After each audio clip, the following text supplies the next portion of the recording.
If you were on trial, accused of being a Christian, would there be enough evidence to convict you? My name is Tom Miller. I pastor at a church known as Central Assembly. We hold court in Superior, Wisconsin. This is Fuel for the Fire, volume 746. It's called On Trial. What if the government was overthrown and heathens reigned? And what if the insurgents went up and down the streets and alleyways, rounding up and accusing people of being Christians? And what if they arrested you?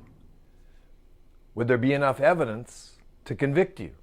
Would your calendar reflect a life preoccupied with the things of the world, the pursuit of pleasure?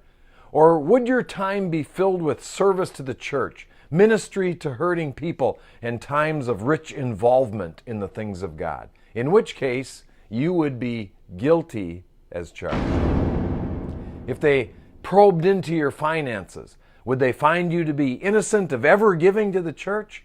Or would you be guilty of being an extravagant giver to the glory of God?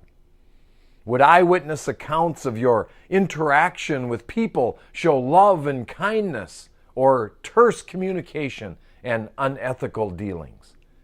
And what kind of activity would surveillance cameras of your house reveal on Sunday mornings? Would there be any witnesses to testify of how you shared the gospel with them, gave them a tract, or invited them to church? If the Bible in your house was examined, would there be any of your DNA found on it? Would there be co-workers to attest of your hard work, honesty, and respect in the workplace?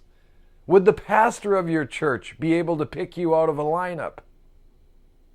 If the authorities searched through your belongings, would they find evidence of faith and a record of godly conduct, or would your stuff reveal conclusively you are not guilty of Christianity? Would church membership be among your illegal affiliations? Would your internet browsing history be Exhibit A to convict you of Christianity, or would it be proof of your innocence? It would be interesting to hear the closing statements, where all the evidence is compiled and the summation given. Would it be a long litany of convincing proofs linking you to Christianity, or would you be acquitted of any association with God and the church and released on your own recognizance? Before we hear the words, "We long to hear in heaven, 'Well done, thou good and faithful servant,' we need to hear the verdict of our trial for being a Christian here on earth. Guilty as charged." That's the way I see it.